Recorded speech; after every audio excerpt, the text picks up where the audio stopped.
Hi, third grade. We're going to read Chapter 5 of The Mouse and the Motorcycle.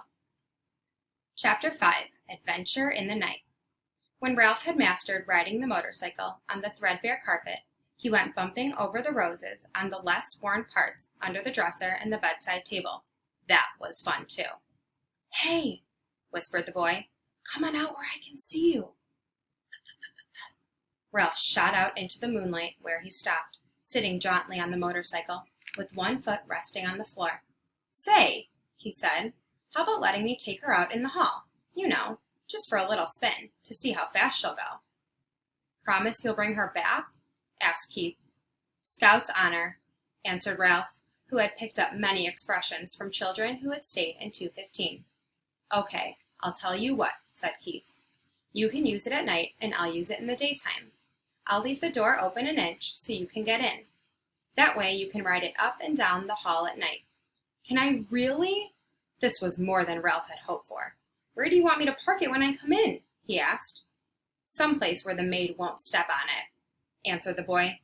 "That's easy, under the bed. She practically never cleans under the bed." "Yes, I know," agreed Keith. "I looked. There are a lot of dust mice back there." "Please." Ralph was pained. "Oh, sorry," said the boy. "That's what my mother calls bunches of dusty fluff under the bed." "My mother doesn't," said Ralph. "Now how about opening the door?" The boy put his hand on the doorknob. "You won't let anything happen to my motorcycle, will you?" he asked. "You know I won't let anything happen to a beauty like this," said Ralph. "See that you don't, and don't stay out too late." The boy opened the door and permitted Ralph to putt out into the dim light of the hall. Ralph had a scary feeling he was on the threshold of adventure.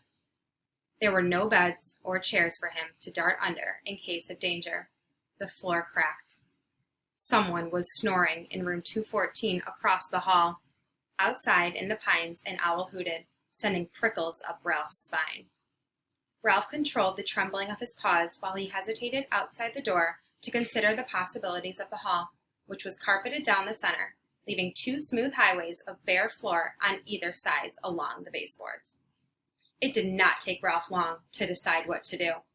He picked up his tail, took a deep breath, bent low over the handlebars, flattened his ears, and sped down the straightaway as fast as the motorcycle would go. He could feel his whiskers swept back by the force of his speed. It was glorious. Ralph had never ventured so far from home before. The old wooden hotel, cooling in the night air, snapped and creaked, but Ralph was brave. He was riding a motorcycle. He passed room 213, ran out of breath, let momentum carry him past another noisy snorer in room 211, on down the hall to the elevator, the mysterious elevator that carried people to that wonderful place Ralph had heard so much about, the ground floor. When Ralph came to the stairs, he stopped to look down, knowing it was impossible to ride a motorcycle downstairs and at the same time wishing he could see for himself the wonders that lie below. He sniffed the air, and it seemed to him that he could smell the strange foods he had heard about: cinnamon buns with sticky frosting, turkey and stuffing, and pancakes with maple syrup. A ray of moonlight from a window glinted on the glassy eye of a mounted deer's head over the stair landing and startled Ralph, sending him off down the hall, past the broom closet and the linen room, to the end of a hall, where he executed a sharp turn and started back. Here's Ralph at the top of the stairs. Exhilarated by speed, Ralph raced up and down. Once, when he heard some people getting out of the elevator, he had to duck behind the curtain of the window at the end of the hall. Toward midnight, he passed his Aunt Sissy, scurrying along the baseboard. He waved and nearly lost control of the motorcycle. Aunt Sissy stopped to stare while Ralph rode on, feeling pleased with himself and at the same time sorry for Aunt Sissy. Poor frightened thing with only her feet to carry her from one crumb to the next. Up and down the hall raced Ralph until, after an especially noisy burst of speed outside room 211, he was startled to hear a dog bark inside the room. Now it was Ralph's turn to be frightened. Oh, he thought, I'd better be careful. If there was one thing Ralph disliked, it was people who traveled with dogs. Dogs always sniffed around where they had no business sniffing. Once a dog had even barked into the mouse hole in room 215. It was days before Ralph's mother got over that. Ralph heard someone moving around inside room 211, and, looking back over his shoulder, he saw the door open and a tousled man in a bathrobe and slippers appeared carrying a little terrier. The man looked cross and sleepy as he started down the hall toward the elevator with his dog. He was walking straight toward Ralph. Realizing he was taking a chance, Ralph speeded up the motorcycle. If he turned and headed back to room 215, he would have to pass the man. It was better to continue toward the elevator and hope he could find a place to hide. He raced on down the hall. The wild barks of the little terrier told Ralph that he had been seen by the dog, if not by the man. "Shut up," muttered the man to his dog. "I'm going to walk you. You don't have to wake up the whole hotel." Here's the man with his dog.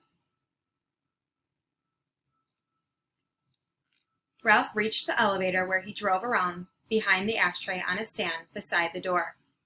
He stopped and waited, tense and frightened. Outside, an owl hooted, was silent, and hooted again. A sudden breeze rattled windows and banged a door. Ralph's teeth began to chatter. The dog whimpered, but the man walked straight past Ralph, pushed a button, and in a moment stepped into the elevator.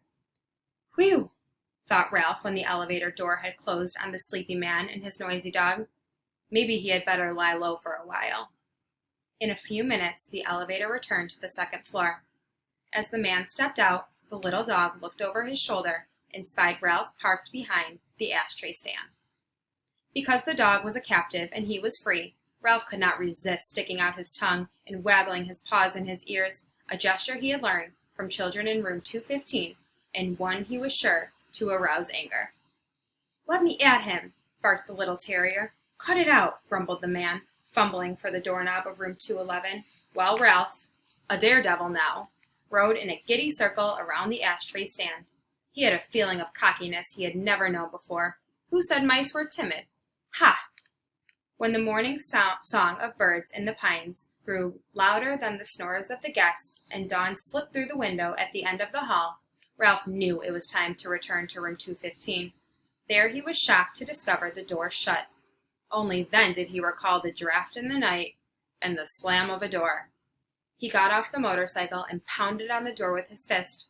But what sleeping boy could hear a mouse beating on a door? Here's Ralph knocking on the door. Ralph knew from experience that he could flatten himself out and crawl under the door of room 215, but there was no way he could get the motorcycle through the crack, not even by laying it on its side and pushing. The handlebars were too wide. Ralph dismounted from the motorcycle, sat down, and leaned back against the baseboard, prepared to guard the motorcycle until Keith awoke and discovered the door blown shut. He was tired after a night of such great excitement and full of dreams. Now that he had seen the hall, he could no longer be satisfied with room 215. It was not enough. He longed to see the rest of the world, the dining room and the kitchen and the storeroom and the garbage cans out back. He wanted to see the game room where, he had been told, grown-up people play games with cards and balls and paddles. He wanted to go outdoors and brave the owls to hunt for seeds. Ralph, a growing mouse who needed his rest, dozed off against the baseboard beside the motorcycle. After the experiences of this night, he would never be the same mouse again. The next thing Ralph knew, Matt the bellboy was standing over him. "Aren't you out pretty late?" Matt asked, causing Ralph to jump to his feet, even though he was not entirely awake. "You should have been in bed long ago, but I suppose you were out till all hours, speeding around on the motorcycle." Ralph had seen Matt many times, but this was the first time the old man had spoken to him. He was astonished to discover they spoke the same language. Even so, Ralph stood in front of the motorcycle. Anyone who tried to take it away from him would have to fight Ralph first. "Nice little machine you got there," remarked Matt. "Kind of wish I was young enough to ride one myself. Must be fun, speeding along, making all that noise." Ralph realized that Matt was a friend. "Say," he began, "how about helping a fellow out?" "Sure," agreed Matt. "What can I do for you?" "Open that door a crack. Just enough so I can ride through. I promised the boy I would park his motorcycle under the bed. Good place, said Matt. That maid never cleans there if she can help it. Very quietly, he turned the knob and opened the door just enough for Ralph to ride through. Ralph bumped up over the edge of the carpet, swung out around the wastebasket and the bedside table, and was about to drive under the bed when...